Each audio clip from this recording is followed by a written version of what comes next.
So back in May, my buddy Felice invited me to a warehouse sale. The shop owner was super nice. I was just casually commenting to Felice that I was interested in buying a DIY kit to make a video about it, and the shop owner, upon hearing this, just offered to give me the kit, no questions asked. So here I am in the present, presenting you this kit. I am going to unbox and review this DIY kit, compare the soft oil pastels with other pastels I have by making a mixed media artwork, and also give you all a cute printable colouring page. So let's go!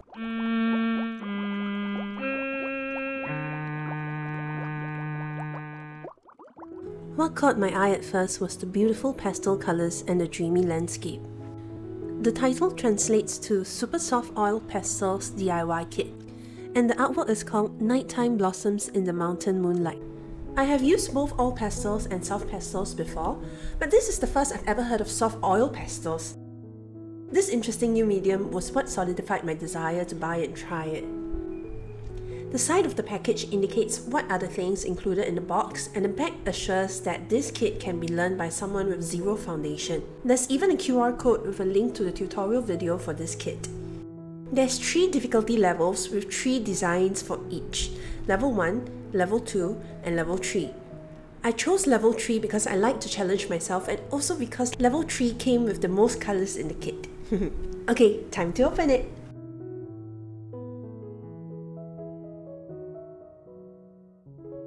Oh, this is pretty nice. The paper comes printed with the design on one side and feels nice and good quality. It's generous of them to give more than one piece of these, so you can make more than one or let someone else try. I also love that they were thoughtful enough to include a photo frame. The kit also comes with a metal palette knife, a roll of painter's tape, and of course some very well packaged and nicely protected soft oil pastels. I scanned the QR code on the box to get to the tutorial video, and boy was that a hassle. You need to have a WeChat account to even begin trying to find the video, so I provided the direct link in my description box. You are very welcome.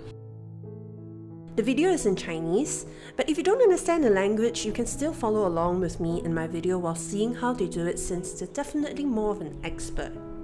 I'm following the video off screen and tape the borders of the paper frame carefully to the table. It's to prevent myself from shifting it around while filming, so feel free to tape it to a more mobile flat surface like a piece of cardboard. Ignore all these steps I'm fast forwarding through. The video makes you cover these parts anyway, so the actual start of the tutorial is right here.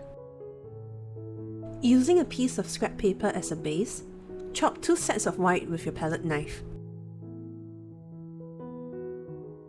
Chop blue and pink for each set. Mix pink with white for a soft pastel pink and apply it onto the bottom of the sky with your palette knife. The tutorial does tell you to smooth the pink with your finger at the end, but I had given up halfway through and just smeared it on with my finger instead.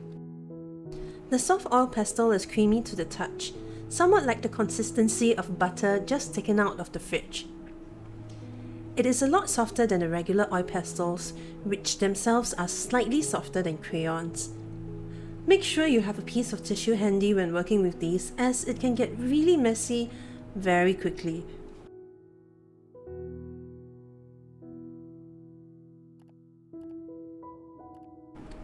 Repeat the steps with the blue, except that you now apply it to the top of the sky. The type of painting that we are working on now is called a palette knife painting. It is primarily used with acrylic paint, and instead of using a brush, you use your palette knife to paint. This is the first time I've ever used it with another medium, and it's really interesting so far. Mix in more white to the pink part of the sky to make it even lighter. I'm starting to notice that the person making the tutorial didn't try out the painting before she actually started on the kit. We could have mixed a much lighter pink from the very beginning. These inconsistent steps are a pity because I'm loving every other aspect of this kit so far. Use the palette knife to scrape away the soft oil pastels covering the mountains. I can't see the line art under the soft oil pastels anymore, so I placed one of the extras next to the one I'm working on as a reference. Even so, I had to cover and smooth back the edges of the mountains that I revealed too much of. Cover the river under the mountain with painter's tape. Don't colour the purple onto the mountain. Instead, smoosh the purple onto scrap paper, then apply thick purple with the palette knife to create texture, following the shape of the mountain with upward strokes. This is called the impasto technique. It is an Italian word for mixture used to describe a painting technique wherein paint is thickly laid onto a surface so that brushstrokes or palette knife marks are visible. One of the most famous paintings to incorporate this technique is Starry Night by Vincent van Gogh. I highly recommend that you go see his paintings in person if you are able to. Photos cannot do justice to the texture of his paintings. Repeat the steps with pinkish purple, making sure to overlap the top of the previous colour. Continue with pink as well. Then, cap the mountain with white. Now this is where I get a little stuck. Where did this stencil come from? And we have to use it to make the moon? I'm just going to trace the moon onto a scrap paper and cut it out with a penknife. But I guess you can also carve out one of the extras to make the exact stencil. Lay your stencil onto where the moon is supposed to be on the template and smooth yellow onto the moon shape. The tutorial taps little clumps of pure white to make clouds, but I'm mixing in a little bit of blue at the bottom to create shadow and also to differentiate it from the mountain top, which is also pure white. Scratch out a guide with the tip of the palette knife for the position of the tree branch. Smoosh and apply brown carefully in the direction of the bark to create wood texture. After mixing yellow and white, shift the colour onto the tip of the palette knife and stroke it on petal by petal. Press the stroke down from the flower's outer edge towards its centre. I wasn't very good at this. The flowers were a lot flatter than the ones in the tutorial. I figured out later, after more exploration, that I needed another tool to push all the soft oil pastel onto the tip of the palette knife. This would ensure that I have thick enough soft oil pastels to create the intended effect. The leaves are added onto the sides after the flowers are all done in the tutorial video, but I wanted to try overlapping the flowers onto the leaves to see if I can create even more of a 3D look. Using green, they are delicately added with the side of the palette knife blade to keep them small. Add even more flowers into the scene, making sure to overlap some of the leaves. Carefully peel off the tape on the river. Smooth on blue mixed with some white, making sure to avoid the mountains. Add reflection by smoothing on some white with your finger. Scrape off the excess with your palette knife when needed. I took the liberty to add some of the mountain colours into the river as well. Complete the flowers that got butchered by the tape, then overlap more flowers and leaves onto the river. Use 2 palette knives to roll little white spears. If you don't have a second one, a ruler or a butter knife is a good substitute. Add them onto the centre of all your flowers and gently press down with your finger to secure them. Repeat the steps with light pink and add them as decorations all over. I'm not sure what they are, but they're pretty. Finally, it's time to remove the tape and put it in the frame. All in all, the tools given were adequate enough to complete the job. I would recommend this particular kit for someone at least 8 and above, but a 6-year-old shouldn't have too much difficulty completing the simpler kits with some assistance from the parents. Do be prepared for a massive cleanup afterwards though, as this thing is even harder to wash off compared to regular oil pastels. There were still residual soft oil pastels left in my fingerprints, even after I washed my hands with soap and water. However, for those of you who don't mind getting messy, this is a really affordable and forgiving medium to try the impasto technique with. It was innovative and fun, and I can't wait to show you my original artwork inspired from this. But real quick, before we get to the second part of the video, if you're enjoying this video and you want to do me a huge favour, hit that subscribe button and notification bell. I'm asking because I really appreciate the help in getting to my first milestone of 100 subscribers, and I have a ton more content in the works that I can't wait to share with you. Speaking of which, I'm going to create an artwork to compare soft oil pastels with oil pastels and soft pastels. Since Christmas is around the corner, I settled on creating this cute chibi Christmas angel. If you would like to have a go at colouring this as well, I also provided a link to it as a printable for you to download as my Christmas gift to you. Do tag me on Instagram if you're also colouring this because I really want to see it. Let's get started! First, I'm once again taping the artwork to the table. I'm starting by applying soft pastels to the background. Soft pastels have this nice powdery texture, which is great for creating a soft dreamy glow when you blend it off with your finger. I add brown and a darker red to the corners to enhance the vignette effect I'm going for. This set of soft pastels was one of the prizes given to me for winning a competition. Prior to this, I've only used soft pastels once, so I'm not super familiar with soft pastels as a medium, but I have no complaints with the quality so far.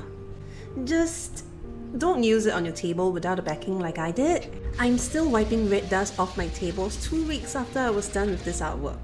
The mistakes I made are erased away before I moved on to oil pastels. Going from dark to light, I apply the colours from the shadow area, blending the darker colour with the lighter one in a circular motion.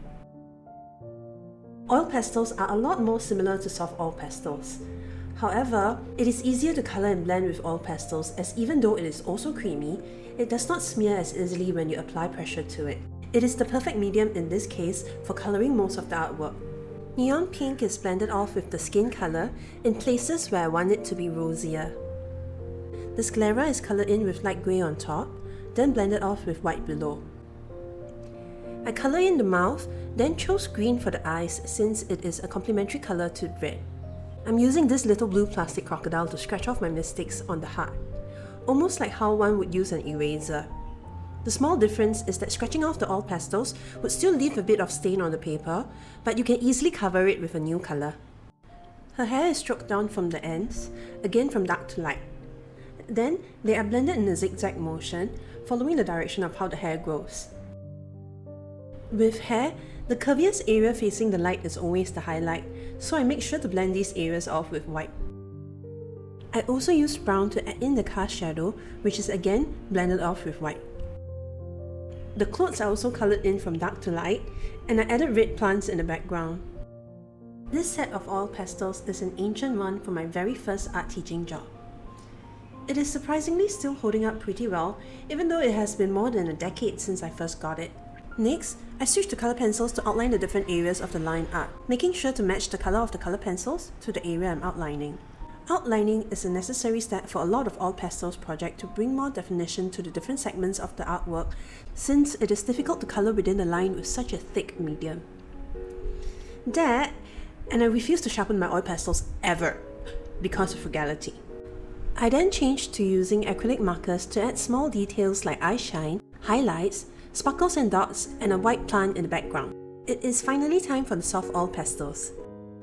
I had a glorious vision of a bunch of beautiful red roses in the foreground, but this is what I ended up with. Not to be discouraged, I removed it and decided to do something I was more confident with first. That is, adding texture to the white parts of the Christmas outfit. It is literally just adding tiny clumps of white soft oil pastels again and again until an eternity has passed. Easy, but tedious. I then tried to add the roses again to no better outcome. So I gave up and I'm going to switch to paper flowers. I'm using a much bigger strip of paper to show you how I made the roses because, my fingers totally blocked the view of me making the actual ones. So first, I fold the end of the paper 90 degrees. Next, I fold the strip of paper anti-clockwise in a slanted angle. Then, I rolled up the folded part with my left hand, also in an anti-clockwise motion. So right hand twist, left hand roll. Right hand twist, left hand roll. Make sure to keep a tight grip on your rolls while you are rolling it up or it might unravel during the process. I then repeat the steps until I am satisfied with the size of my rolls. Glue the end of the paper strip to the bottom of the rolls. Then, pull down the center of the rolls and glue that down as well. Cut away the excess paper if you have any. There you have it, a beautiful paper rose. I made a whole bunch of tinier roses and glued them on after cutting some paper leaves off screen. I'm honestly a bit sad that I had to give up on the soft oil pastel roses. It is either that I lack the skill to shape the roses the way I want it, or this medium just isn't meant for delicate designs, especially on such a small scale. I chose to believe in the latter just so I can sleep better at night. I had extra copies of the artwork, so I cut out the gloves and glued the gloves behind the white part of a piece of furry fabric I found in my hoard of scraps. Leaving it to dry, I moved on to cutting out the star the angel is holding to turn it into a stencil. A star was born from the stencil using a piece of scrap paper and yellow soft oil pastels. I then cut away the excess paper and dusted the star with gold mica powder to make it shimmery. I then glued on the gloves and added foam tape above it before adding the star. Red mica powder was dusted on the white soft oil pastels to create shadow. I then kind of made everything shimmery wherever I saw fit.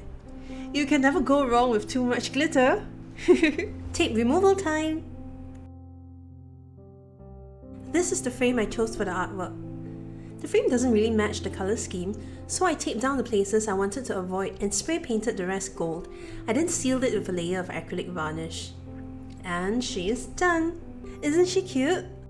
Shout out to my best friend Cassie for helping me beta this video, and of course all the love to Hubs for doing all the organisation work to make all these possible. Thank you everyone for watching. Keep drawing. Bye bye.